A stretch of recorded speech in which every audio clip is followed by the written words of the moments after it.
Welcome to the Board of Deputies meeting of July 2024. A hugely warm welcome to those who are new, and I know we have a number of new deputies join us. Do you want to show your virtual hand if you're a new deputy today? Hello, Jeremy. Yeah, a few people coming in. Put up those hands. Wonderful to have you. It's really, really great. Brilliant. We are going to have a fantastic triennium, and it's in large part thanks to you. As per popular vote, we moved the meeting time. We wanted to make this, as I've said, we want to make these plenaries most accessible to you because these are your meetings. And so by popular vote, we've moved it to this morning. It's a gorgeous day in London. Hopefully it's a gorgeous day for the rest of you and you can enjoy the afternoon to yourselves. A couple of initial thoughts.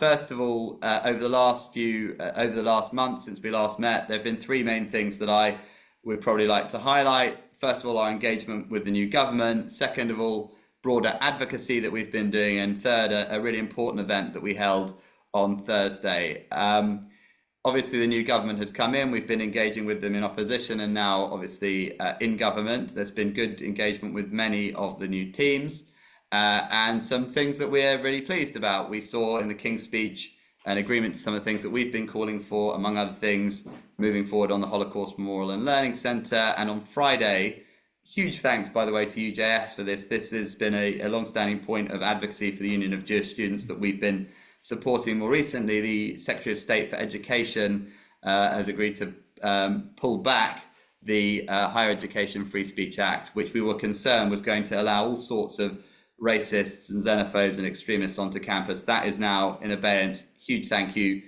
the Union of Jewish Students for their advocacy on that point. There have, though, as you've seen, been some more challenging things, particularly on the foreign policy file.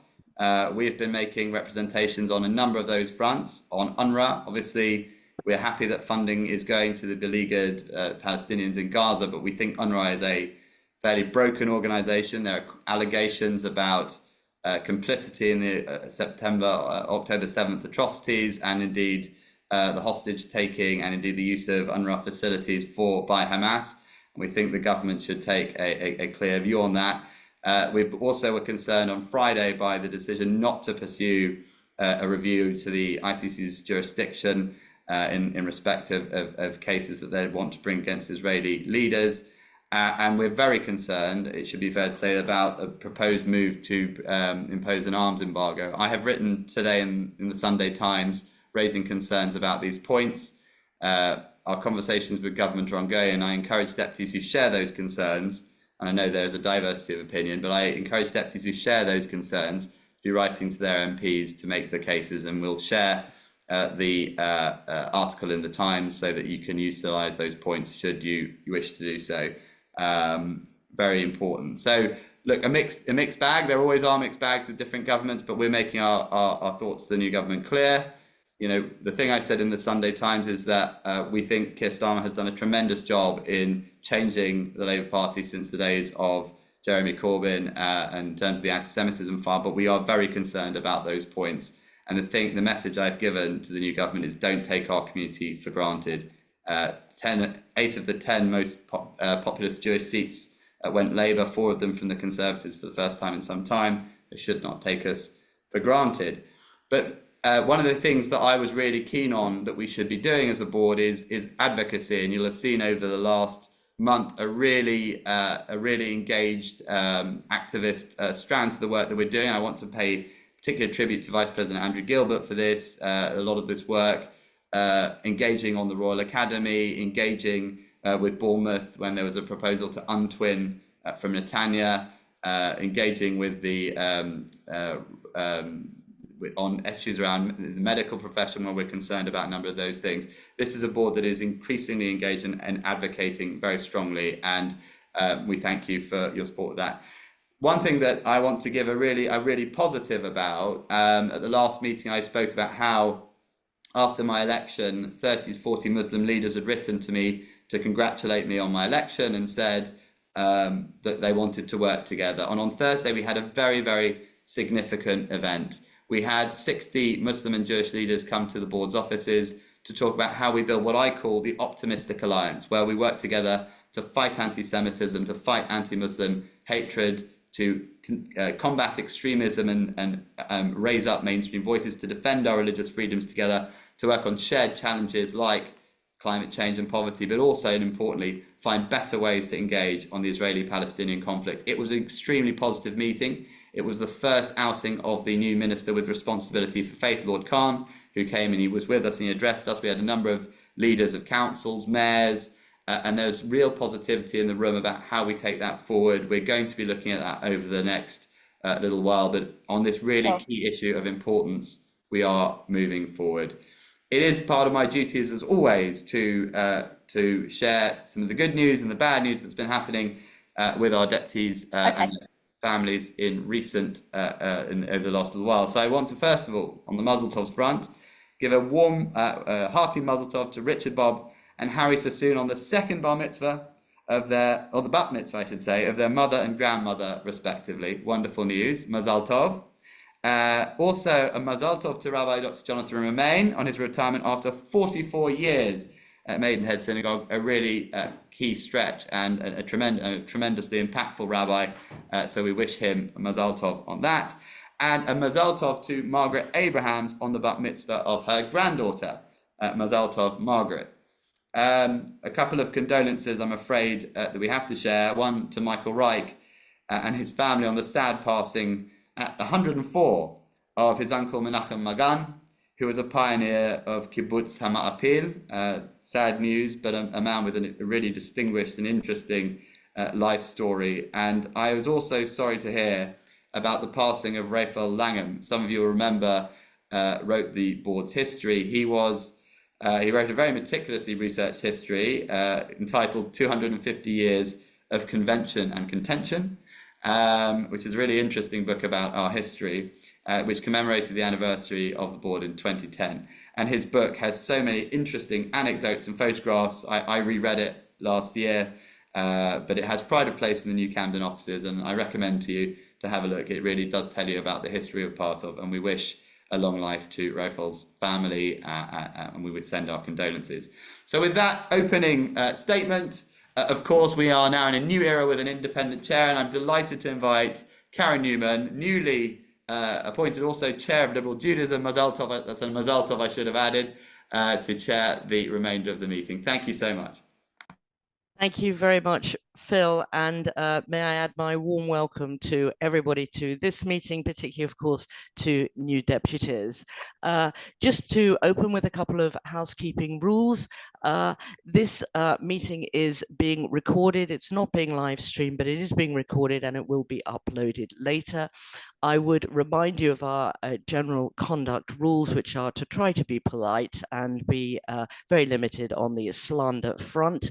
The board circulated a really, really good document on what is slander, what is libel. I commend it to you, and I hope that there won't be any incident of anything like that during this meeting. I'm not sure if we have any journalists online with us at the moment, but we have invited journalists to this meeting, so please be aware of that and of their presence. I would also ask you to look at the way that you have identified yourself for this meeting. Could we ask anybody who is called iPad 3 or anything like that to rename themselves with their names? Two special requests, one to observers to this meeting, that's anybody who's not a fully fledged deputy with all their documentation in order. If you could amend your name to say OBV for observer and then your name, and then equally if all of the under 35s could put U35 and then their name, that makes it much simpler to administer any votes which we may or may not need to have, because that makes it easier for our tech team to put you in the waiting room, identify you easily, and do that just prior to the votes. So with that, and with my thanks to all of you for this great honor that you've given me in allowing me to chair these meetings, I would like to move to the next agenda item that we have, and that is the approval of the minutes from the meeting that we held on the 30th of June. I think that we have had some amendments and that those have already been included, but are there any other amendments to the meeting?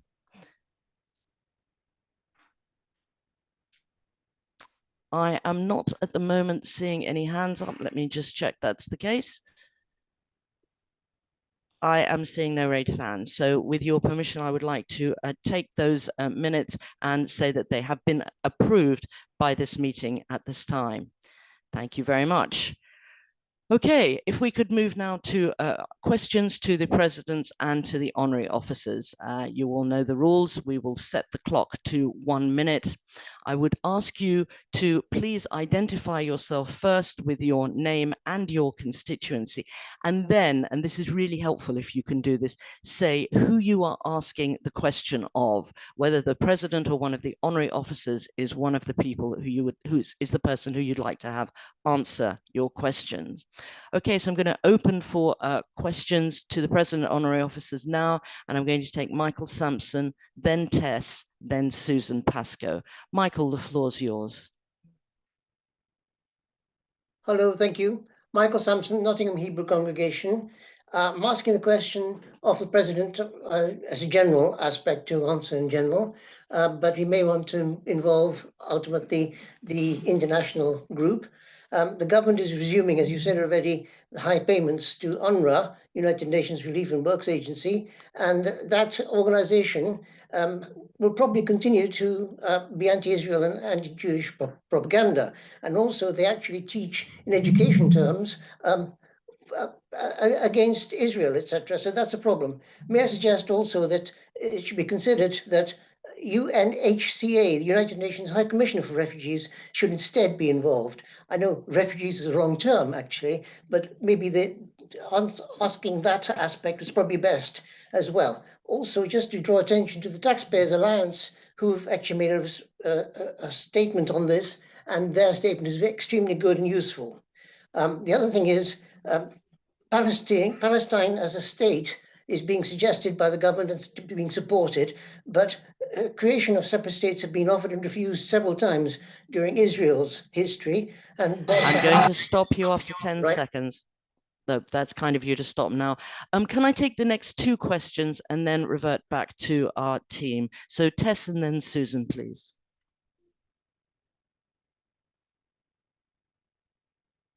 Hello, my name is Tessa Milligan. I am in this triennium the under 35s observer for Yahad. And my question is about the Knesset vote last week to oppose the establishment of a Palestinian state.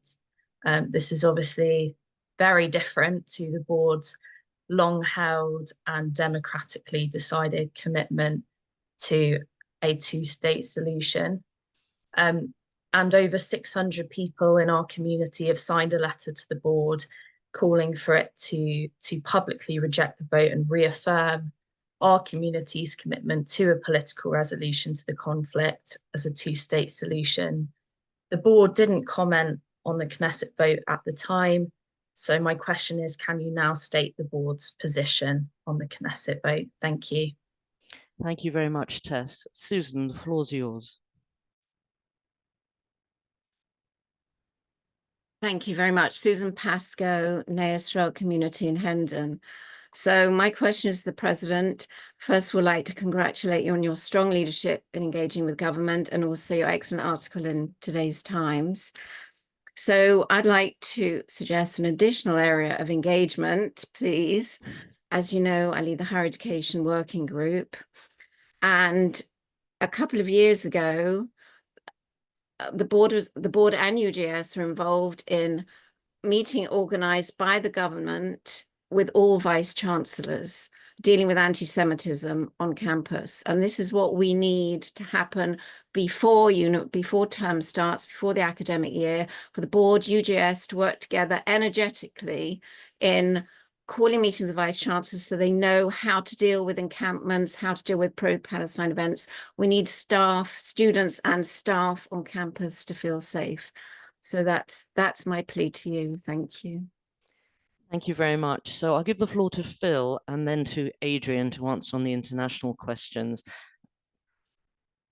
Thank you very much, Madam Chair. And first of all, I was very remiss. I forgot to give one Mazel Tov, which is an obvious one. We have said it in other places, but I wanted to wish a huge Mazel Tov to Peter Princely on his election as an MP. It's fantastic to have him there. And I saw him last week and said, I hope you'll be staying on as deputy. He said, of course. So it is brilliant, and we really wish those congratulations. Very, very good questions, as always, deputies. So first to Michael Sampson. We've raised our concerns about the resumption of the UNRWA funding, not because, and I want to be very clear, we want to ensure that funding gets to Palestinians in distress, but we do think that there are serious problems with UNRWA. You've identified a few of them, about the textbooks, and as I said, serious allegations about complicity in acts during and since October 7th. So we are making that clear, and we have said we do believe that ultimately UNRWA should be folded into the UNHCR. There shouldn't be two classes of refugees. As the point on recognition of Palestine, we obviously do support two-state solution. That comes to Tessa's point as well.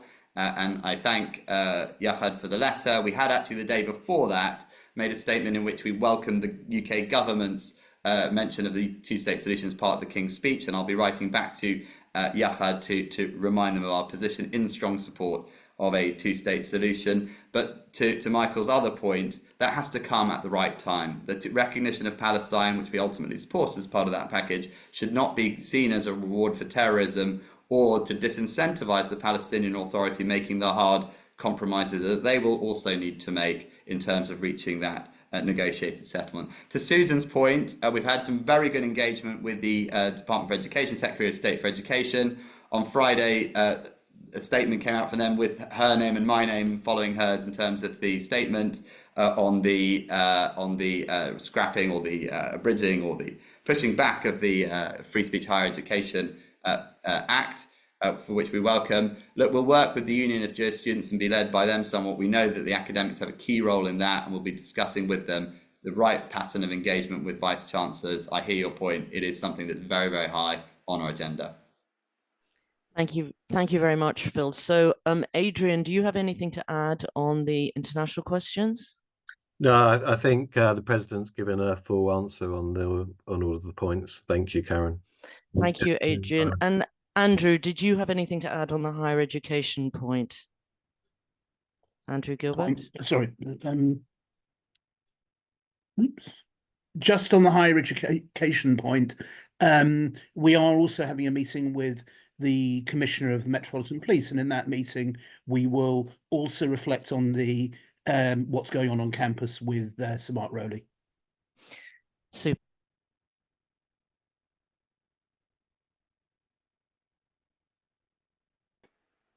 Karen, I think you may be on mute. Thank you, Sid Braham, and now? Can you hear me now? Can you hear me now? Yes, yeah. Good. So I was going to take Baron and then Sid Braham and then Eleanor Milne. So Baron, the floor is yours. Thank you, Chair. Well, so Baron Frankel, Menorah.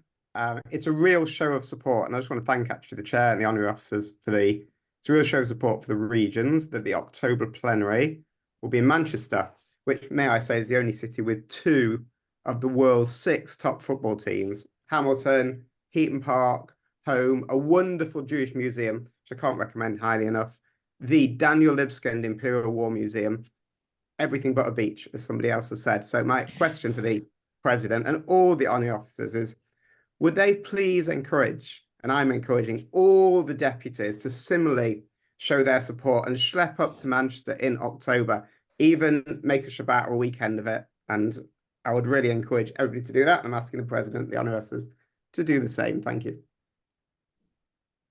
Thank you very much, Baron. Sid, the floor is yours.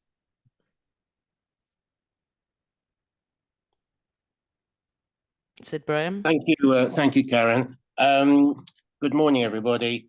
This is not so much a question, but a recommendation. Yesterday, my synagogue, Sid Brown from Barnet Synagogue, by the way, yesterday we hosted Phil Rosenberg on a visit to the shul he grew up in at Barnet. It was a very, very well received visit. Thank you, Phil. I urge everybody to to arrange a visit from, if you can't get the President, a trustee. But one important point is to link the visit it's a good chance to review the communal contribution performance from your synagogue. I've got the information, as indeed some key people in the finance and fundraising and finance organisation division, get the new name right. Get the up-to-date figures, brief the president, brief the trustee, brief yourselves, and because it's a wonderful opportunity to appeal to your membership to support the board's activities once you get the visit. If you can always do better, so I just urge everybody to do that. Thank you very much. Thank you, Sid. And Eleanor Milne, the floor is yours. Hi, this is a question for Phil. So you mentioned at the start the government's withdrawal of their objection to the ICC's jurisdiction and the board and the JLC's response to it. And you also mentioned that, of course, there are different views among deputies on that. For me, I'm concerned that the independence of the judiciary internationally is just a basic tenet of democratic norms and the system of international law, and that it's a dangerous thing to undermine that. I wondered if you could speak to that concern.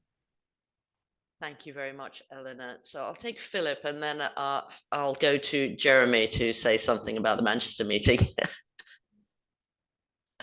Yeah, well, thank you to all of you. And yeah, Jeremy will give some more colour to the Manchester piece, but we are very excited about our visit. And just to remind you, that's November 24th this year, and we're looking also at October next year, making this a regular slot where we don't spend the whole weekend, although people are very welcome to spend the weekend in the fine city of Manchester. And there's been discussion from the deputies about hospitality that might be arranged, but also just to make sure that we are affirming our position as a national representative organisation in the UK Jewish community. You will have received, and I know deputies have been asking for, notification in advance. You've now received the full list of meetings for next year, including our hope and our intention to have a full regional weekend in Brighton in July next year, which should be fantastic. Hopefully the weather will be like this. You can see us all on Brighton Pier with the ice cream. It will be fantastic. So thank you, Baron. And yes, everyone is very strongly encouraged to attend. It will be a great meeting, and Jeremy will say more on it in a minute. Sid, I wanted to thank you and all of Barnet United Synagogue for the warm welcome over Shabbat. It was fantastic to be back in Barnet. And your point about the community contribution is so important. This is our lifeblood, friends. It is really important that the board is not just democratically constituted, but democratically funded. And the point I would make to your members and constituents is that 67p per week, the board is the best insurance policy that money can buy. So I really would commend you to all work to get that community contribution up to allow us to continue doing the important work that we do. Eleanor, it's a good question, and look, we need strong international legal and other frameworks. The challenge is here that the ICC has tended not to take jurisdiction in places that have their own independent judiciary and democratic elections. And we are concerned about the application in this case to Israel, a country, of course, which has its prime minister currently on trial and has put a president into prison. So we think that it's not necessarily appropriate the ICC looks at jurisdiction in this case. We note that Germany is questioning that. We note that America has asked about the question, although it's not formally part of the ICC. And we would have hoped that the UK government would join fellow allies in making that point. But you know, that is where I think we have landed on that, whilst recognising, of course, that there is a diversity of opinion. Thank you very much, Phil. Jeremy, and then I will take Adrian if he wants to add anything on the ICC point. Well, thank you very much, the Chair. Yeah, well, Manchester's, of course, fair city, and you'll be delighted to know the weather is as gorgeous here as it is everywhere else. And we're looking forward to seeing you on November the 24th.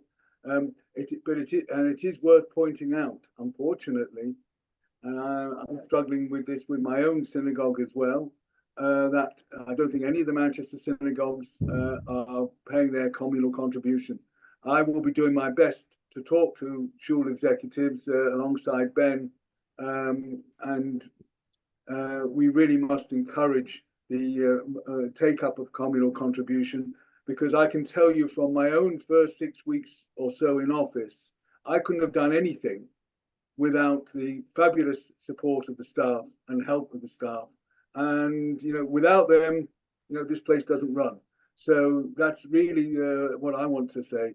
Please, we really do need to up our game on this. I think it's great that we're having the next plenary, the plenary after next in Manchester, and I hope we'll have more regional plenaries as we go along. Thank you, Jeremy. Adrian. Thank you, Chair. First of all, just on Manchester, I was very pleased to attend the weekends and plenaries in Manchester and Bury, the last two that we've had, and I would highly recommend both of those. I accept the points Jerry's making regarding the contribution, but the community, which Jeremy is very much part of, have been always very welcoming to deputies, and it is a great opportunity to create more of a traction between the board and the Manchester community, which is a very important part of British Jewry. On the ICC, as well as the points that the President has made, there are genuine legal issues around the jurisdiction of the ICC with regard to Israel, because Israel is not a member of the ICC, and the jurisdiction is being asserted through what's happening in Palestinian territories. Filing an objection in a court to jurisdiction is not undermining the rule of law. I mean, at the end of the day, it's an objection filed before the very court, which accepts the fact that the court is the forum to hear the objection. So I think that the fact that the UK, and the UK is not the only jurisdiction or country to have filed an objection, itself is not an attack on the ICC. It's not suggesting that the ICC isn't an important institution and has a very important role to play, but it's perfectly proper, as is the case, as happens every week in the English courts with regard to other matters. People file applications and objections with regard to points on jurisdiction. Doesn't mean that in any way that you're undermining the rule of law. In fact, if anything, it shows an acknowledgement and respect for the rule of law. So, there are differing opinions, of course, both legal and political, and it's always difficult in public international law to divide or separate the legal from the political. Speaking of someone who studied, I'm going to stop you in 10 seconds, Adrian. So I don't think I've got more to add, but thanks very much. Thanks, Karen. Thank you, Adrian. Okay, next on my list is Clive Lawton, then Richard Del Monte, then Philip Goldberg. So Clive, the floor is yours. Thank you. Good morning. And I would, since everybody's bigging up Manchester at the moment, let me draw people's attention to the article in the Jewish Chronicle by Mark Addlestone this weekend about dialogue and the forms of it. And let me also warn Jeremy not to market Manchester on the strength of its weather. I think that would be a mistake. It is about this business of dialogue. I was very pleased to hear Phil's comment about the meeting between Muslim and Jewish community leaders, critically important. But we know that there's a thing called soft dialogue, which is, aren't we all on the same page? And hard dialogue, which is where we really differ. And we know that there is a very malevolent version of Judaism being marketed within the Muslim community. And I want to know whether we are going to address that hardly, strongly, not just find common ground. I think it's critically important. I'm very interested in this field. Thank you, Clive. Richard, please.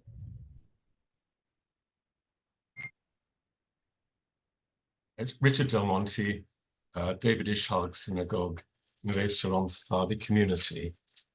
Just going back for the President on the board statement regarding the government's decision to withdraw British objections to the proposed arrest warrants. I believe the ICC's actions are seriously wrong legally and in moral terms. And I want to thank the President warmly and sincerely for issuing the statement. And it's quite right for the board and the JLC to stand together on this issue. This time, we're very anxious to see just how far the new government is willing to support Israel, which is such an important ally of Britain's. Thank you again, President. Thank you, Richard. Philip Goldenberg, the floor is yours. Thank you for unmuting me. Philip Goldenberg, Northwest Surrey Synagogue. This is a supplementary to question 15, which you will find in your papers. The reason for asking for a strategy is that on the Finance Committee, we need to be able to know what's going on. We have lots of reserves. We can use them for peaks and troughs intelligently. That's what they're there for. But they are not, as in the past, to be frittered away, upholding losses with nobody knowing where we're heading. So that's the importance of a strategic plan from the executive. Once you get that, we on what I think is called the F-off committee can then do our job properly. Thank you, Philip. Phil, to answer some of those questions, please. For a bit of variety, I'll go in reverse order there. It's not the F off, Philip, it's the FF and O, of course, and we are very excited about it. And look, the reason we want to develop the board plan for September and have a discussion with you about it at the next meeting is so that we have good time to plan the finances that will go behind it to ideally bring a budget to you at the November meeting in Manchester. Another reason to come, another reason to come is that we're going to have a kiddush there, because it'll be an in-person, I should say for the mashgichim among us, a kiddush style reception. So lots of good reasons to come to both debate the budget and to taste the food, as well as to sample the wonderful hospitality of the Manchester community. But Philip, it's a good point and well made. Richard, I think your point was more of a point than a question, which is absolutely fine, and thank you for it. And Clive, we both, myself and Andrew Gilbert, have written to Mark Addleston and said, let's work together on this. We were very pleased to see these initiatives happening at the same time. I can absolutely assure you we didn't shy away from difficult topics. In fact, the joke I made was that I gave the options to participants of 5 discussion groups discussing the Israeli-Palestinian conflict, anti-Semitism and Islamophobia. We spoke about extremism and mainstream voices. We spoke about shechita and halal, religious freedoms, and we spoke about social justice. And nobody opted for social justice or religious freedom. Everybody wanted to discuss some of the harder topics, and they discussed it really well. And whilst it was under Chatham House rules, so I can't say who said what, I can say that, you know, in the Israel session, for example, it began with saying, I am a Zionist and here's what Zionism is, which kind of drew a sharp intake of breath. But the agreement that came out of it is that actually we need to better understand, Muslims need to better understand Zionism, Jewish people need to better understand Muslims' attachment to the Palestinian cause. And that was a really, really welcome thing. And, you know, to have those conversations, particularly in the current context, is so welcome. What I want to say is deputies are going to have a key role in this, because obviously this is a dialogue that we began. It was organised in a fairly scattergun way.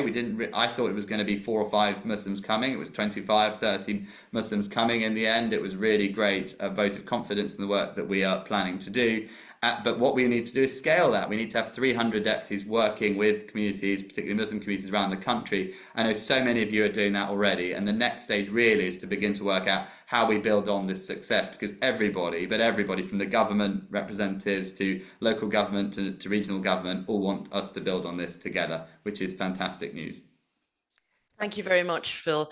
I'm disposed to ask the vice presidents if they have any comments to hang on to them for the moment, because what I want to do is take the next 4 questions and then you will all have an opportunity at the end. So if I may do it that way, before I go to the next speakers, I just have a special request from our tech team.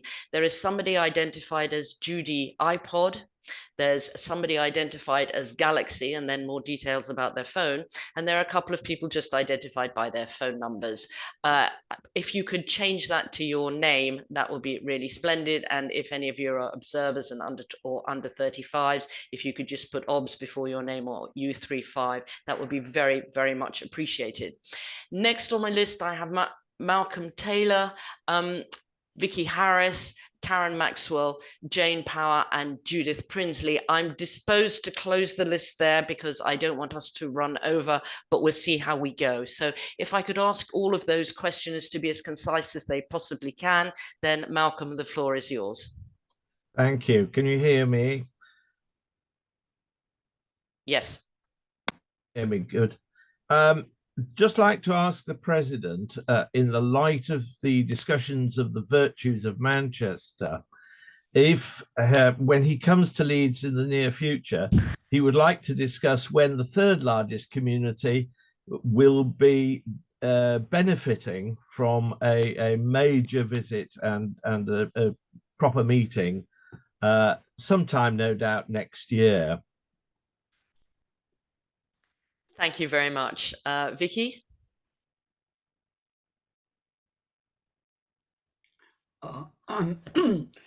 I'll cut out the congratulations except to Karen on her recent Liberal Jewish community appointment. I've noted, this is for the President, I've noted the board's welcome of Her Majesty's Government's support for the Holocaust Memorial in Victoria Tower Gardens as reported in their press release of the 17th of July. Will Phil please outline what reliable, robust evidence the board has to base its policy on, that there should be widespread, that there is, sorry, let me start again. What reliable, robust evidence the board has that there is widespread support in the Jewish community for the Holocaust Memorial in Victoria Tower Gardens? Thank you very much, Vicky. So I'm going to take Karen Maxwell and then Jane. Hi, morning everyone. Karen Maxwell from the Liberal Jewish Synagogue. Question probably primarily for you, Phil. I'm interested, I mean, you mentioned in your opening statement about influencing the government. Obviously incredibly difficult issues at the moment, and we recognise as a community we're not even kind of completely in one place. So I guess it's a sort of, I'm interested in the process. How are you getting a sense from, if you like, us, from the deputies, about where to try and position ourselves in as much as it's possible to get one view? And then what's the mechanism by which you are actually influencing the government? I mean, I appreciate you're getting in there, you're talking to people, you're in the paper and so on, but what's the sort of formal mechanism or informal mechanism by which you're actually able to influence government policy? Thank you. Thank you, Karen. So Jane and then Judith. Yes, hi. More on the influencing of the government, which I'm very impressed with what's going on. But I want to encourage you, given my accent, obviously, but from what I've seen of our special relationship with America, that our two governments work in tandem, particularly on Israel. And so I guess my question or suggestion is, whatever you're doing, are you working with groups in America? Because with the new candidate Harris, we don't know what she's going to do. I mean, she's worried about being elected and talking about people in Gaza and expressing a lot of concern. And she has a Jewish husband, but that doesn't mean that's her point of view. So are we interacting with any Jewish groups in America? Thank you very much, Jane. I'm going to take Judith. There was just Hayden, and now I see and there's Rosalind is also asking for the floor. I will take both of those questions, but now that list is closed so that we give our team a chance to respond. So I'll take Judith, then Hayden, then Rosalind. Hello, Judith Prinsley from Muswell Hill, but as many of you know, I'm South Manchester, so please join the north, and the weather is usually absolutely gorgeous and will be more gorgeous with us lot all arriving. Just a little plug. I want to just go back to Phil and the meeting that was arranged and just extend that. It was a brilliant meeting on Thursday. Efrat was there, very open. It was fantastic. And I think Andrew Gill probably had a little bit to do with this. We had the Minister, Lord Khan, there, so he could hear exactly what was going on. And a plug for Haringey Multi-Faith Forum. He could hear that we're really working well together. There's always room to progress. But it was great having deputies there as well. So thank you. Efrat was also there. It's a start. And obviously, we're going to develop it further. The relationship that the board has with the Muslim community. So there was a very unpleasant incident at a mosque in London. And Phil, as president, reached out immediately to offer their support. And Bibi, who is the first woman president of a mosque at Whiteman Road, reached out and was really touched by what you said. And that went out to all the Haringey Multi-Faith Forum. So we're in a good place. We need to go further. And I also read the article from Mark Addleston. So thank you. And more deputies, yes. Thank you very much. Thank you very much, Judith. So Hayden and then Rosalind. Ooh. Oh, hi. So Hayden Cohen from Harrogate Hebrew Congregation. Just to complicate matters for the honorary officers, I know the triennium before last, there was going to be a plenary in Harrogate, which had to be postponed due to the pandemic. Lovely conference centre, beautiful area, wonderful shul. It'd be great if it were rescheduled for maybe 2025. But yeah, that's all it is for the moment. Thanks. Thank you, Rosalind. Various meetings I've attended, they were brilliant, and it's lovely having such a proactive new president. My question, I'm not sure if it was for Andrew or Adrian, but is any action being taken to combat Hazel Irving's speech, or not speech, comments on the opening of the Paris Olympics? She said that when the Palestinian float came by, that they were going through a hard time, and gave them their sympathy. She also did the same to one other. I think it may have been Haiti, I'm not quite sure, but nothing about Israel. And it's supposed to be the Olympics, it's supposed to be equal, and I really feel we should combat that. Thank you. Thank you very much. What I'm disposed to do now is go ask the honorary officer, ask the vice presidents if they want to say anything, and then end up with Phil. So if that's all right with you, I'd like to give the floor now to Andrew Gilbert to say anything about any of the last five questions. Andrew, the floor's yours. Thanks, Karen. Just very quickly, I wanted to, as a statistician, I was going to mention that whilst I love Leeds dearly, that actually Hertfordshire has more Jews, even Hertsmere has more Jews significantly, nearly as Manchester, and Essex, even without Redbridge, the whole has more Jews than the whole of Yorkshire. So Leeds, I think you're fifth, but I don't want to rub that one in too much. I wanted also to congratulate Phil on the work on interfaith, but I also wanted to put in that the hard work we do is often when we work on health, on policing, on resilience, and I encourage any deputy here who does work, hard work, not just the multi-faith forum stuff you might do, but if you're out there doing work on anything locally, an independent advisory group with the police, or you're involved in anywhere in the health service structures, or involved in urban transportation, or whatever you're involved in out there like that we don't know, if you can come and give one of us get in touch, we can, really important to involve you as you come into that interaction. So I think, and I wanted to congratulate Phil. I mean, it was great to have Wajid there, Khan, the faith minister, on his very first thing, but that it was probably the most significant interfaith activity the board has ever done. And I wanted to congratulate the president. Thank you so much, Andrew. Jeremy, did you have anything to add? One, an apology. I'm given to believe when I said that none of the Manchester schools pay their communal contribution, the reform schools do. So my apologies for that. I think it's very, very important that obviously interfaith work is very, very important. I'm more optimistic about it since the events on Thursday when Phil had, the optimistic alliance. I really do hope for that.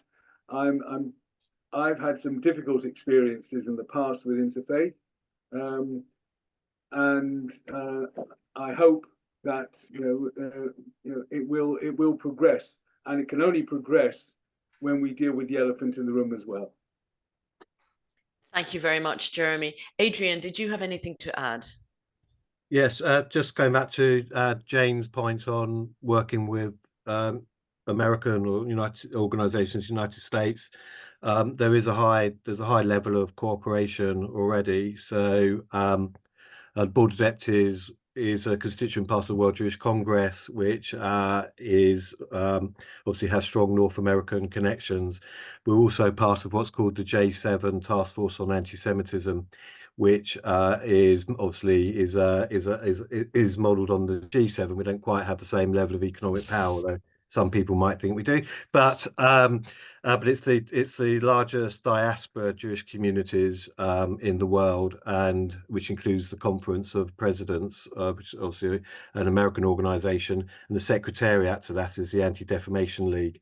And the week before last, I lose track of time, there was a week-long period of activities in Buenos Aires around the 30th anniversary of the bombing of the EMEA Communal Center, and you had every major communal organization present, including North American ones, and we had a large number of plenaries. As I should say, Michael Weig was there as well as myself, and Marie was there as in her capacity as a commissioner for gender equality inclusion for the WJC, and there were a large number of meetings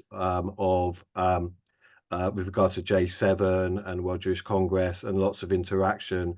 And you'll note from the Twitter feed or X feed that both the ADL and the American Jewish Committee, which I hadn't mentioned, have both retweeted the board's statement in relation to recent events with regard to the British government.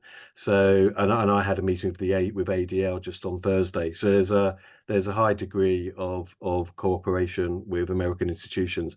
The issues around Kamala Harris, I'm sure I can't begin to address in the time I have, so I'm not going to attempt that. But thanks very much. Thank you so much, Adrian. Ben, did you have anything to add?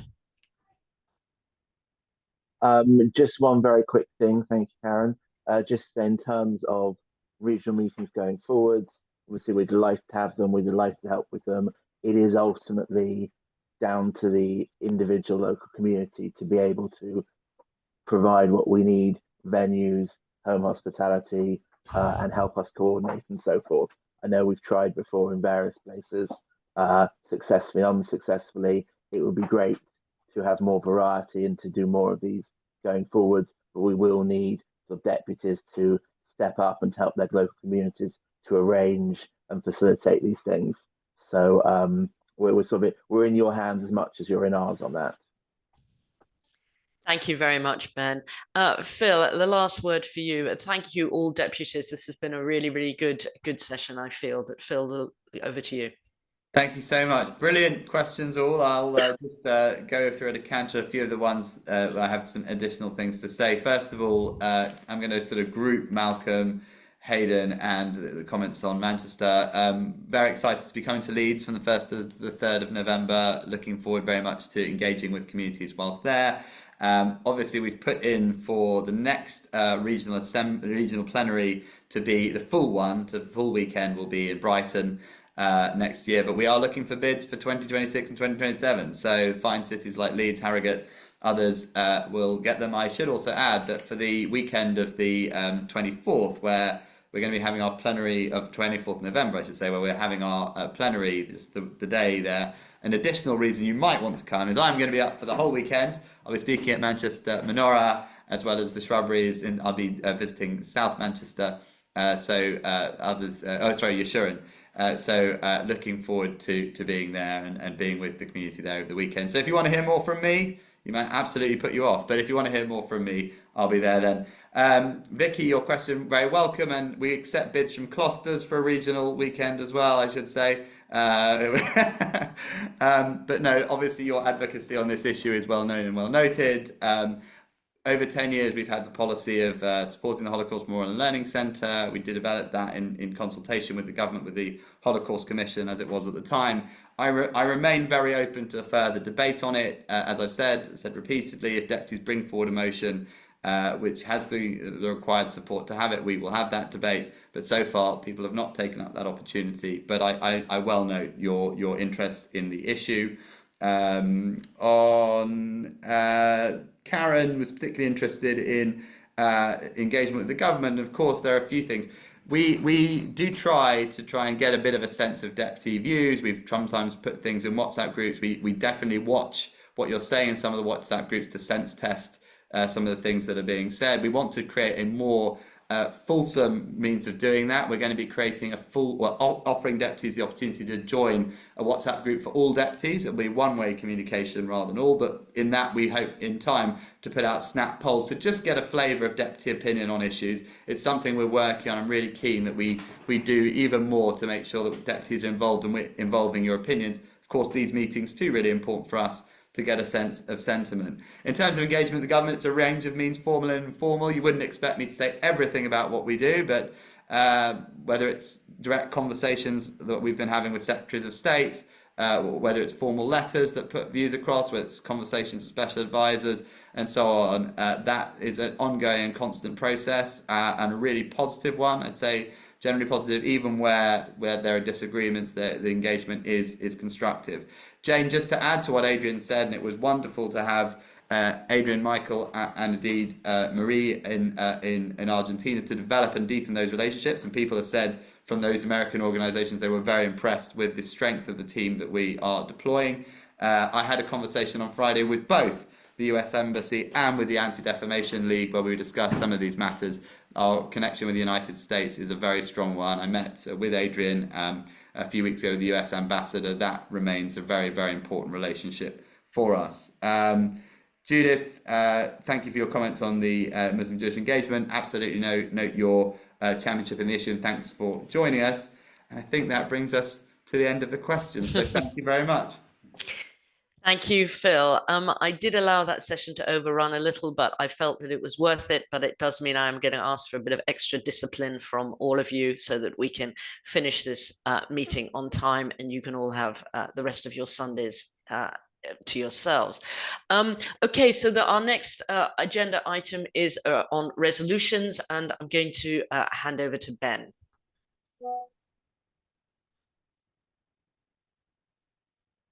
Thank you very much, Karen. Just a little bit of administrative business for the deputies. So first of all, as I think everyone, or almost everyone should know at this point, we will be holding elections for our divisions in September, on September the 15th. At the moment, there are 262 deputies and observers. I would expect by the time we get there, there'll be more than 300. So hopefully we'll have a competitive and robust electoral process. Now, the resolutions in your pack. Sorry, I've just been asked for. I'll just spend 30 seconds, if I may, on the election process. Just been asked to remind people. So we're going to open it tomorrow. There will be an email will go out either tomorrow or Tuesday, which will give everyone full details of the process, of what they need to do, of the timetable and so forth. In summary, all deputies need to do at the moment is to get 2 nominations in order to stand for the division they want, and the deadline for that is August the 29th. Once those have been received, a deputy who's been nominated will get an email confirming they accept the nomination. They're going to run to that division and asking them for various bits of information, including a candidate statement. Then from the 30th of August until the 15th of September, canvassing season, when deputies can contact each other, call, email, and so forth, in order to drum up support. I've also been asked to remind deputies, as I said, there's 260 odd deputies. We've had 145 contact forms back, so there are still quite a few left out there. One of the important things on the contact form is your contact details and a box which allows us to share those contact details with other deputies. So if you're writing for a division, you will need to get that form back in so we can share your details with other deputies, so the deputies can have their details shared with you. And like I said, I will chase about that probably one or two more times, but absolutely by the end of August at the latest, in order to be a full participant in the division election process. Now, there are 2 resolutions in your pack. First of all, there's a resolution on electronic voting. It doesn't actually say it in the document, but this resolution we're not going to be voting on today. That there's no provision for electronic voting in the Constitution. So this needs to go as a Constitution amendment, which needs a notice period. So we are giving notice now that in September we will ask deputies to vote on this document, which essentially runs to the Constitution. Every time it says present, says including by electronic means. Every time it says voting, it says including by electronic means, and so forth. And it's a routine bit of business which we've done a couple of times. At some point, we'll fix it permanently. But this is just to give notice that it will come to be voted on in the September meeting. I would ask if anyone has questions, reach out to me in advance, because it would be nice if this could go through NEMCON if there are no issues on the day. Then there is a second resolution in relation to changing the divisional names. So, we have 2 divisions who are proposed to change the names. My division, which is the Finance and Organisation Division, is proposed to rename as the Finance, Fundraising and Organisation Division. The Defence and Group Relations Division is being proposed to be renamed the Security, Resilience and Cohesion Division. These things have both been discussed at divisional meetings and approved there. They've gone to the board's executive, which met, I think, the very beginning of last week, or possibly the week before. You have the minutes in your pack, which again discussed and approved them, and that recommendation is now going to deputies to vote on.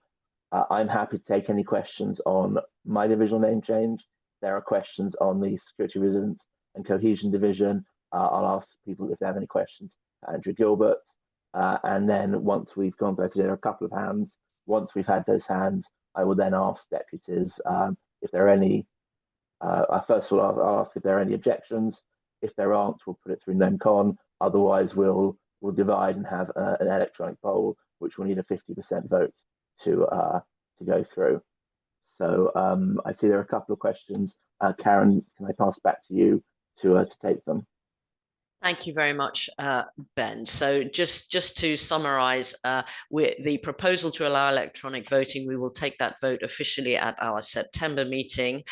So there are 2 issues on the table. The change of divisional names is the first one. And that's the main one, Phil. Ben was just explaining about the electoral process. So I see Johnny and Jonathan and Richard's hands up. So Johnny Weinberg, please be as concise as you can. Always try and be concise. Johnny Weinberg, Jewish Action for Mental Health. I am concerned about not so much the name change, but the intent behind it regarding the division, the Security, Resilience and Cohesion. Particularly in regard to mental health, which should clearly come under community. That is where health should sit. And the intent to move it, I think, is concerning. Interfaith as well would sit more likely under community. And I think there's an intent to move that as well. So on both of those issues, I have made a constructive, I believe, suggestion to Phil that those subgroups should straddle both of the divisions so that both people from the CED and the new division can be involved. And I hope that will be taken up. Thank you very much, Johnny. Jonathan?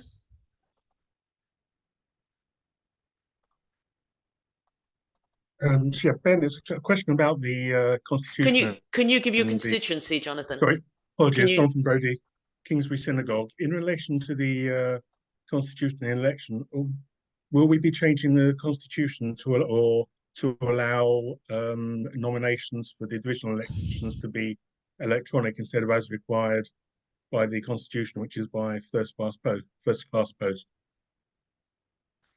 Thank you. Richard and then Deborah. Richard Cooper, Portsmouth and Southsea Hebrew Congregation. First of all, I should like to apologise to Vice President Andrew Gilbert for doubting his ability to lead the Defence Division. Since taking office, he's repeatedly made incisive and effective criticisms of anti-Semitic statements made by public bodies, and I'm confident he'll continue to do so. Having said that, I will plead with the board to, at the very least, retain the word defence in the new title of that division. Resilience is great, particularly resilience against anti-Semites masquerading as anti-Zionists, but defence against anti-Semitism is the beating heart of all that we do. I don't think anyone could credibly deny we face worse anti-Semitism than at any time since the Shoah. Never before in my lifetime have I heard of Jews being ordered to condemn Israel before being allowed to go about their business. To the massive jury, who we represent, defence is what they elected us for. Without a defence division, what reply can we give to those who say we're useless. Thank you so much, Richard. Deborah and then Eleanor. Thank you very much, Chair. Sorry. Yeah, I'm not muted. Yeah, can you hear me? Yeah. Yes. I would like to completely second what Johnny Weinberg just said. Like Johnny, I have no problem at all with the change of name, but it's about the intent behind it and what is the boundary with the community's education division. And I think mental health is a real example of where this is not really very clear. And that in the past has come under the Social Justice Committee, which I'm chairing and which we have firmly anchored back under the Communities and Education Division. So I think it's really important that we have to work this out, what sits where. And I think the word resilience is very useful in working that through. Thank you. Thank you very much. Eleanor, the floor is yours. Thank you very much. Eleanor Lind, New London Synagogue. I entirely agree with Richard Cooper about the word defence.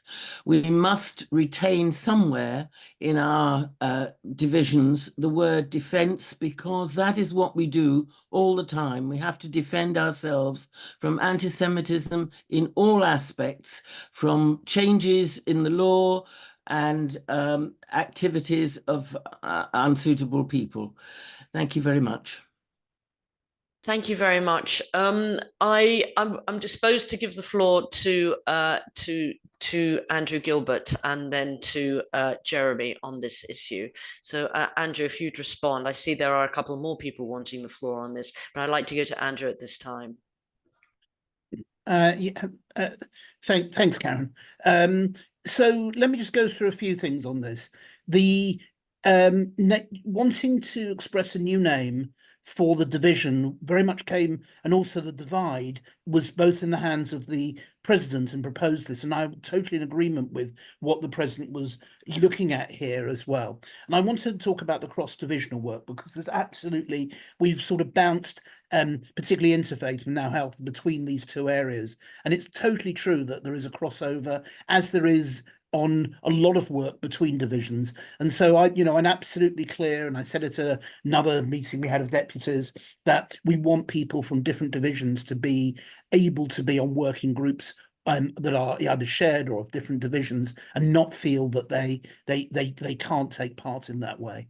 I think on the area of health, what we're into is a considerable need to include the work we do with government on health and the work we do with locally and regionally, and therefore when you're looking at something like Jamie, for example, or Jewish Care or organisations working on mental health, you're looking there at a situation where you're looking inside the community, which is very much what CED is doing. And then in our division, we're looking very much of how we represent them outside into both what they're doing with regional government, local government, and in the external, and what that means in legislative ways and everything like that. So there is this balance of how we bring both bits together, and the same is true when we talk on in interfaith, where so much of the interfaith work we're doing is has a very political engagement side to it, and is and that's how that comes in. But also there's a difference between what was called once group relations and once called interfaith. But again, we're looking very much to work together in these ways, and the resilience is really important as an area of work, as is the area of cohesion, which is what we're rebuilding, and security, when we work with so much with the police, with British and all the other areas around there. I think the new name covers all those areas, because what all the divisions do across the whole of the board is defend us in different ways. So I think the word defence also doesn't capture all. But again, the president might have had very strong views on security, and I think and why we want to move away from the word defence. So I think it's important Phil comes in on that as well. Thank you very much. Jeremy, did you have anything to add on this particular issue? Thank you, Chair. Yeah, just very briefly. There's no question about it. I mean, every division has its boundaries, and those boundaries are artificial. by definition. And therefore, I see no reason. We've got plenty to be dealing with communities and education. But you're right, interfaith is an important part of education. It also is an important part of defence or cohesion, as is mental health. And basically, I see no reason why deputies can't be elected members of one division and observers in another, still working on working groups within those different divisions. And I can assure you that I'm doing work that you could argue should be with defence. I've been dealing with the unions, various teaching unions but not in higher education, but in schools. Andrew's left that to me. And I've got a meeting coming up in August with the NASUWT, hoping to build good relations with them. So, boundaries should be porous. We should work together. And I see no reason why, personal contacts can't be built up and we can, go across divisional boundaries. Thank you, Jeremy. I'm disposed to take Jerry Lewis and Daniel Levy and then give you the floor, Phil. So if we could go now to the father of the board, Jerry Lewis, the floor is yours.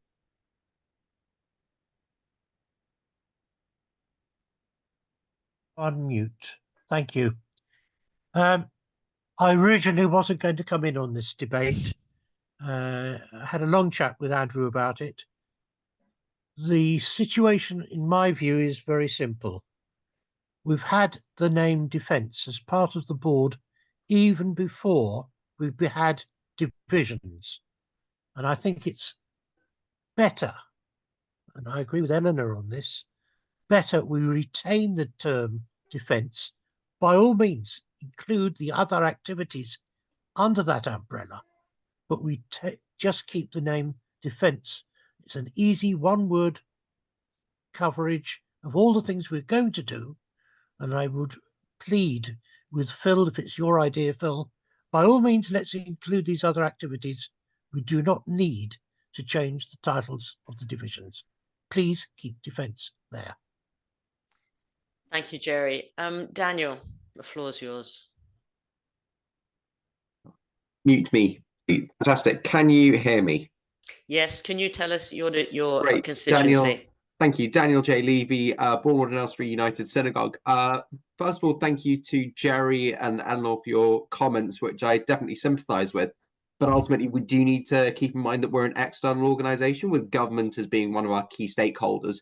So very much, I think the move has been to mirror the government of language, which is resilience encompassing. The fact that we're moving away from the defence label, I don't think detracts from the sort of traditional mission. And yes, there's a certain, it may grate initially at least, but ultimately we need to be mirroring our key stakeholders' languages. And while sort of it's maybe a bit unexpected, I think it does make sense and should be something we are supporting. Thank you very much, Daniel. I will take Dory Schmetterling and then we'll go to Phil. Oh, hello. Where am I? Yeah, this is Dory Schmetterling. I'm from the New West End Synagogue, and with any luck, you can see the background. I'm in the synagogue. Can you just, oh, it's blurred, but that's because I've blurred it. So I'm in the constituency. I just wanted to support what Jerry Lewis, Eleanor Lind, and Richard Cooper have said. The latest comments, notwithstanding government, which government? Okay, Labour government now is abandoning Israel, and who knows what the consequences are. So even if we put the word resilience in, we should keep the word defence. Thank you. Thank you very much. So we've heard a great attachment to the word defence. I don't know whether the presidential team would like to take this away and think a little bit, but Phil, the floor's yours. Thank you. Yes. Well, look, I know that there have been ways that we've done things before, and people, I think sometimes it's worth reviewing and refreshing. The defence word sounds to me, and I know it's to others, very passive. We're defending, we're waiting for people to come. We want to be a proactive organisation. And the resilience word actually doesn't so much refer to that as the security. security is a much broader and more, I think, effective representation of what it is that we do. We're not waiting for legislation to come our way. We're proactively engaging with government. That is the change of attitude that I want. That's the change of spirit that I want to have. And I think that the change of name refers to it. Look, at the end of the day, the name is much less important than what we actually do. But I would commend, actually, as a spirit, in the spirit of that change, in the spirit of moving onto the front foot rather than from the back foot, that is the name we should go with. And so I commend it to you. Thank you very much. So I think I now need to return the floor to Ben. We can either, with regard to resolving this agenda item, we can either go to a vote now, or we can ask the team to rethink and represent at another time. I think those are the options. But Ben, the floor's yours. Yes, thanks very much, Karen. There was actually one question for me, which I will quickly answer from Jonathan Brodie, who correctly noted that the Constitution requires that a call for nominations goes out by post 38 days before an election to all deputies by first-class mail. Now, I've never received such a letter. I've been a deputy a few cycles. I think we would have to say the custom and practice is that this clause, the Constitution, is only is honoured in the breach. At some point in the triennium, we will tidy up all these little bits and pieces. You have actually reminded me as well, it is in my report, but I did say in my report that I would sort of canvass this meeting on it. At the moment, we have a quote from the people who provide our electoral services, UK Engage, who have done it for 4 or 5 years. They've never had any problems, never had any technical issues, always been available to sort out issues with individual deputies. We have a quote for them purely for an electronic vote, which will open on the Sunday. I was going to say at the start of the meeting, will open on the Sunday as soon as we've passed the voting resolution, which we talked about before, and then it will run to the Monday. So if anyone has any questions or technical issues that they can't resolve on the Sunday, the UK Engage team will be available on the Monday morning to troubleshoot. Like I said, we've run now 4 or 5 years worth of elections there. Constitution does require that deputies are given the option to have a postal vote. UK Engage can provide a physical postal vote for an extra charge of about £500 plus a per ballot charge. As your treasurer, I would rather not spend that money if I don't have to. So what I would ask is, if anyone absolutely needs a physical postal vote, can they please email myself and Andrew Lee, who is running this on the board's professional side, by Wednesday. We will have a quick discussion with you and see if we can address the issues through the arrangements we have with UK Engage. Otherwise, we will go out to UK Engage and we say, no, we need a physical option, and we will incur that extra cost. We're not there to restrict people's accessibility, but equally, I would prefer not to, have to write a check if I don't have to. So can I just ask that anyone who has that, who has that concern, is in touch with myself and Andrew Lee by Wednesday. And like I said, for everyone anyone who's not in this meeting, will have had this in my report as well. So all deputies have been notified and asked about this point. I can see off stage we've had a little discussion with the HOs, and we'd like to proceed to a vote on this resolution. Thank you. The resolution on the name change. On the name change in its current form. Thank you. Okay, the only difficulty I can see with that is that there are some people who are very wedded to the word defense. So there's 2 possible things that we could do. You could add defense to the name or retain it alongside security, resilience and cohesion, or not. And there is a case to say that the Defence Division should think about that before the deputies are asked to vote on it. What I will let the other HOs discussing what I will just make 2 quick points on this. First of all, and I've done it myself, you go out to part of the reason for name change. I know we've had a language for a long time, but part of the issue is that we've had the language for a long time and it's somewhat archaic. If you go out, I was at a reception just a couple of nights ago with some parliamentarians talking about our work. I said defence. They're like, what on earth is the board doing defence? The government defence means the army, the navy. It means foreign affairs and so forth. It's not language which lines up, as Daniel said earlier, with what the government actually does. In terms of consultation with division, I've been reminded that did happen. There was the road show for the actually for all the divisions, took place last week, took place 2 years ago. This point was discussed. Andrew explained it all, set it out. It was a long discussion. It went through NEMCON, no objections. Likewise, it's been considered by the executive, and the recommendation's been made. And on that basis, we would like to bring it to a vote as is. But we're happy to obviously discuss any issues arising. Obviously, we are just talking about here a change of name. It's not about the allocation of things between different divisions. It really is just a presentational point about how the board is marketed externally.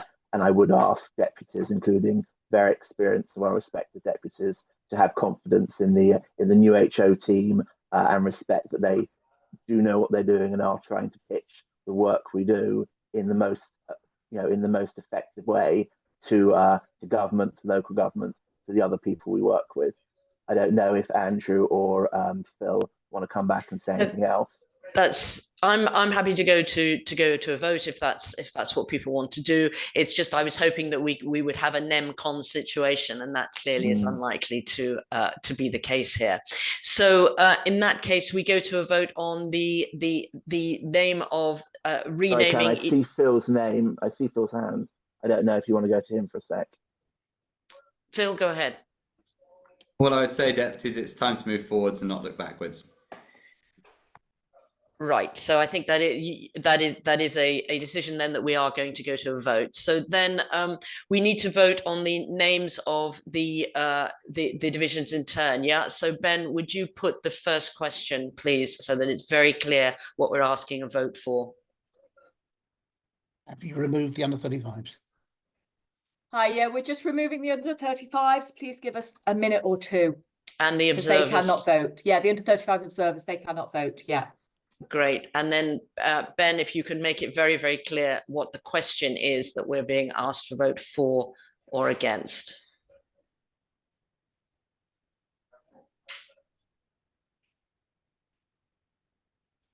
Daniel, I see your name, but I am quite keen to go to the vote first. I'll give... good. Can you read it out, please, Ben?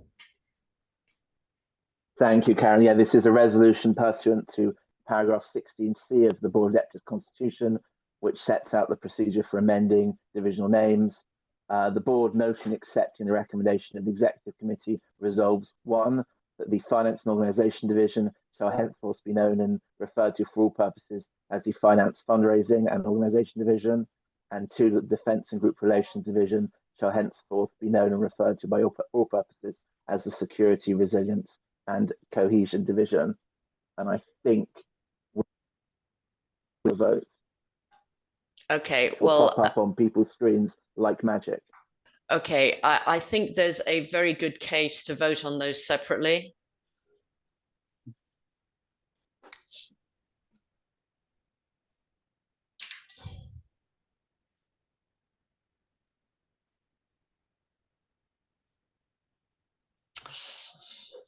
Somehow I myself am not able to vote. No, not me. You need you need to stop the honorary officers being co-hosts. Ah, magic. I understand. But it's very decisive anyway.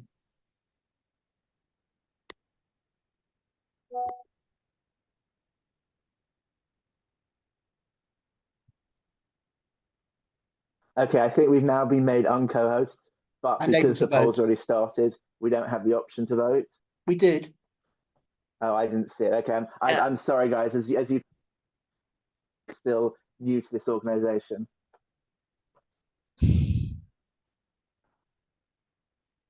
I have lots of people asking for the floor now. I'm going to give the floor to Eleanor Lynn now. Sorry, Karen, can I just ask, I Thank think you. we're almost done with the... We're in the middle of a vote. How can you do that?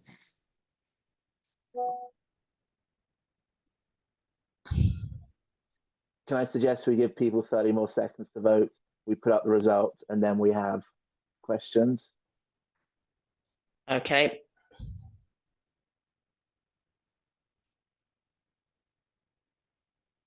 I think the reason why there is this level of discontent is that it would make sense, as I suggested, to vote on the finance separately, changing the F&O name separately to the defence. I think that's what people want to do. Some people.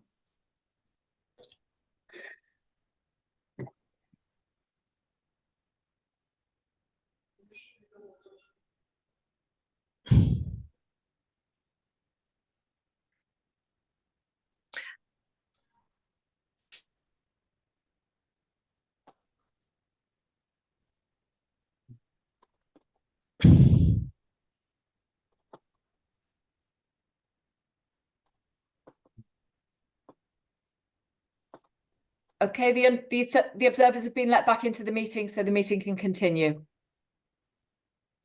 We'll give the results in a second. The result. Yeah, in a second.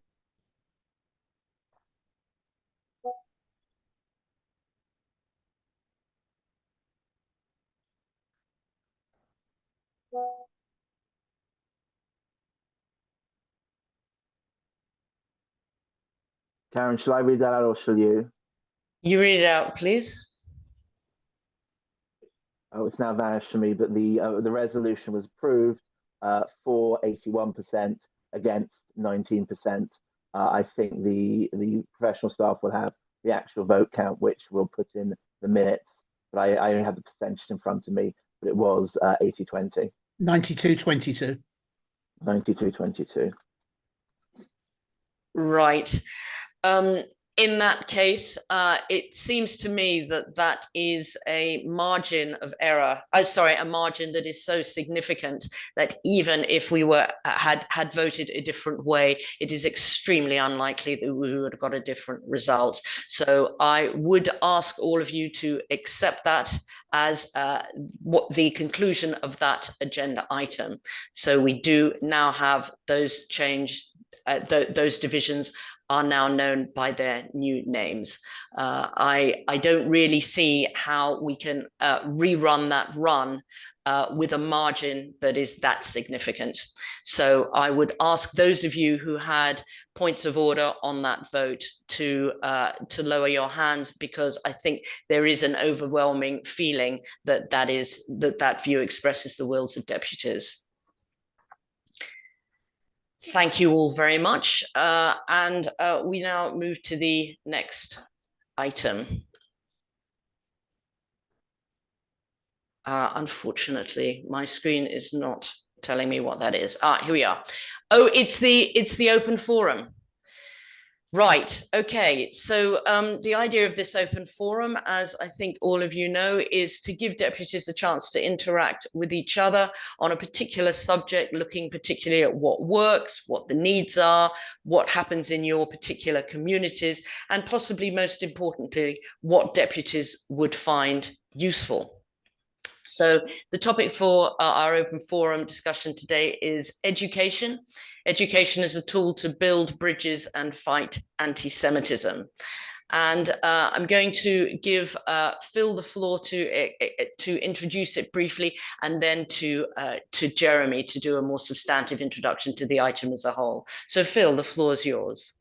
Karen, thank you very much, Madam Chair. I'm conscious that actually, because that item took longer than proposed the last one, we only have 7 minutes for that. So I think we're not going to be able to hold the open forum in the same way. What I propose we do instead in the time available is allow an introduction to the topic and to screen the video on the new resource that's there. And then we can close the meeting, hopefully at the time that's been advertised. And hopefully we'll have the open forum at a later date. It is a very important topic. I think that's a good idea. I think it's much too important to not have the discussion at all. I'm still seeing hands, and I firmly believe it is not the job of the chair to silence people. So I'm going to give the floor to Johnny Weinberg and to Dory, and then to Robert. But then I will move on. So Johnny, and then Dory, and then Robert.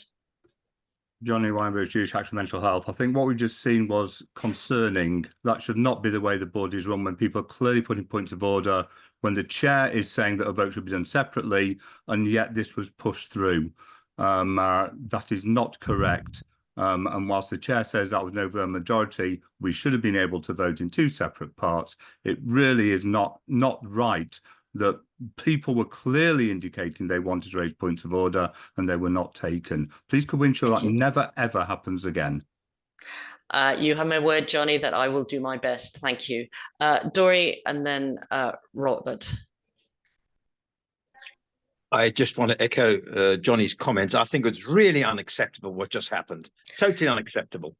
Thank you. Thank you very much. Robert? I'm not being allowed to, oh, sorry, I'm being allowed to unmute. Fisher Reform Synagogue. Sorry, I had my hand up for the open forum. What I'd just like to say about that is I'm hoping that when we do have it, when we're looking at education as a tool to build bridges and fight anti-Semitism, we're talking about Holocaust education as well, and that we will therefore include in the introduction the reason why the board is refusing to have a discussion about whether £150 million spent on a building near Westminster is better for Holocaust education. That hundreds of excellent organizations that now do social media and other Holocaust organizations since 2005 when this decision was made. So I hope that will be part of the forum. Thank you. Thank you, Robert. Ephraim and then Paul.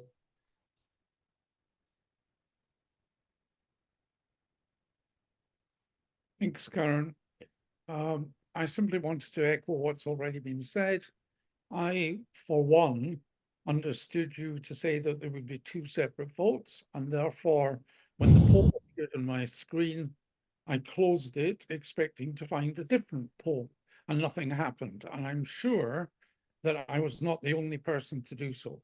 So I'm sorry, this is not a matter of not trusting the executive. This is a matter of allowing people to express their democratic view.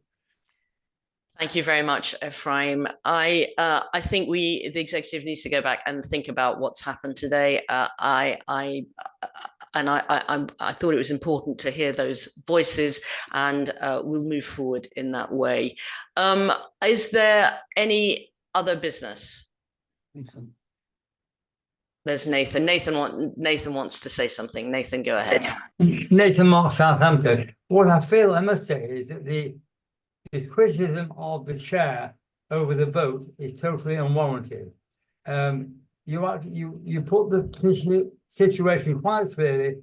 You would then put to a vote, and the vast majority of people present agreed with what took place. So can I say again, and as one who has some knowledge of what's going on, you acted appropriately, and you have my best wishes.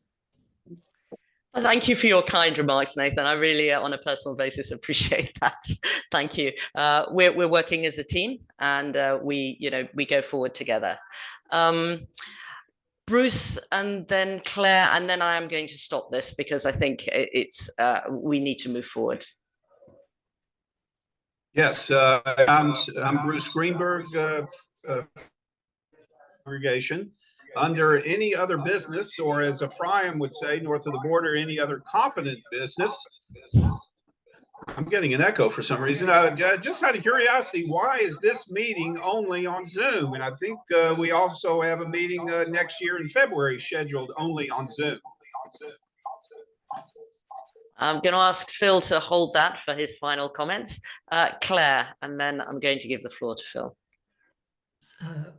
Claire Morland, Golders Green United Synagogue. As a new deputy, one observation, when the papers were sent out, we've got quite a lot of papers, including some important ones, the accounts, the gender equality plan, which haven't been discussed on this meeting's agenda. So a question as to whether the agenda should cover some of these issues at future meetings. Thank you very much, Claire. Phil, I'm going to give you the floor. Thank you very much indeed. Look, I wanted to first of all thank deputies for their agreement that we move forward in this new spirit of proactivity. As you've seen from us, the honorary officers over the last 2 months, that is the spirit within which we go. The use of Zoom for meetings is a welcome development. Sometimes we will have hybrid meetings, but sometimes actually there's no need to bring everyone to the same place. We save some money. It wins for all. It gives there's reasons to sometimes have a Zoom only meeting. completely take the point about there are so many things we could be discussing, but we need to somehow limit the business somewhere. There is the opportunity to ask the President and honorary officers questions on anything, but specifically on that very important gender equality plan, there is now an open consultation. I draw deputies' attention to that and the opportunity to submit your views. I think it's to Sarah Radovan by, I think it's Wednesday this week, so that when the honorary officers meet later at the end of next week, we can hopefully move forward and establish that plan and begin to move forward on it. But deputies, I just wanted to say a huge thank you. Another brilliant meeting, great questions, and look forward to working with you to take this board forward.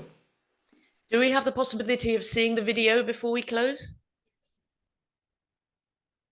I think if deputies want to stay on to watch the video of the Jewish Living online to whet your appetite for a future discussion, Leah, I leave that up to you.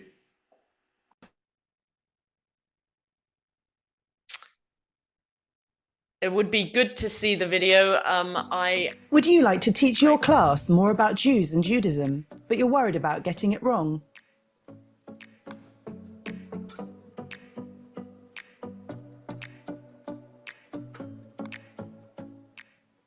Jewish Living Online is a free resource for secondary schools. It's simple to use, comprehensive and interactive. Everything you need to bring Judaism to life. It's been created by Jews, about Jews, including real young Jewish voices. It answers these three essential questions. Who are Jews? What is Judaism? And what is anti-Semitism? All in a way that will captivate your students, with video, audio, engaging discussion questions, and quizzes. You don't need to have any specialist knowledge, and you can use it in your lessons with very little planning or technical skills. It's modular and flexible, so you can dip in and out to suit your lesson plans. It's produced by the Board of Deputies of British Jews, the elected representatives of the diverse Jewish community in the UK. It's been tested by educators in the field and offers optional certificates on completion. And what's more, it's totally free. For more information, or if you have any questions, email jlo@bod.org.uk.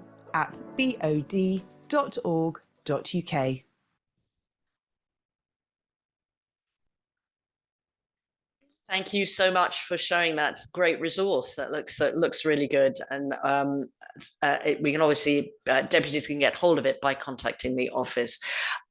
Jerry, I'm very unwilling to close the meeting without giving you the floor, so I'm going to give you the floor in the hope that we can move forward in a constructive way. Thank you. I'm a Democrat. I accept what happened with respect to the result. However, Karen, you were correct. You did ask for a separate thing, and it should have been done that way. And it's no disrespect to you that Ben didn't respond very clearly in that regard. Can I just raise something else, which I have given prior notice for? I wish to have the dates for next year looked at again. I've given Phil notice of this and the others notice of it, and I'd like to find where we can actually discuss the dates. If we can't do it now, can it be retracted by the executive and represented at the next meeting, where we can actually have a debate or at least have a discussion over the dates? There are big gaps between the meetings. It's not right. And I want to give more deputies the chance to have more opportunities to speak. And this is a restriction on our ability to so do. Thank you. Thank you very much. I'm going to take Paul Edlin, and then I'm going to close the opportunity for speaking and give the final word to Phil. Thank you, Chair, and congratulations on a very good job in chairing this morning. I hope not to speak, but I just want to say that in the past, Jerry has raised this issue of the dates of meetings almost at every session of the board. I don't think it's a job of the plenary to decide the dates of the meetings. I think it's the job of the executive committee and the honorary officers to decide. I think we've got more important things at plenaries to decide than the actual dates of the meetings. I think the honorary officers are sensitive to these matters and will give it every fair consideration to make sure that there's a reasonable number of meetings throughout the year. And I really don't think it should come back to this plenary. Thank you. Thank you, Paul.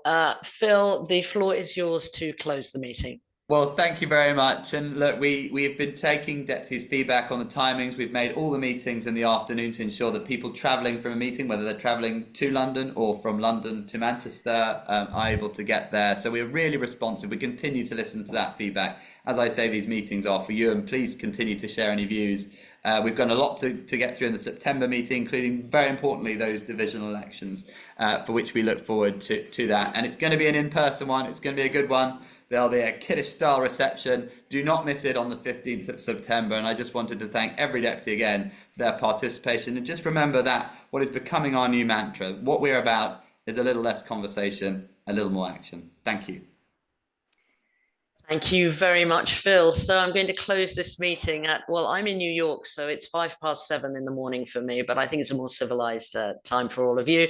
And a huge thank you to you, Karen, for stepping in, notwithstanding the fact you're in New York and it is an ungodly hour. Thank you so much. Many, many thanks to all you deputies for participating. See you soon. Bye-bye.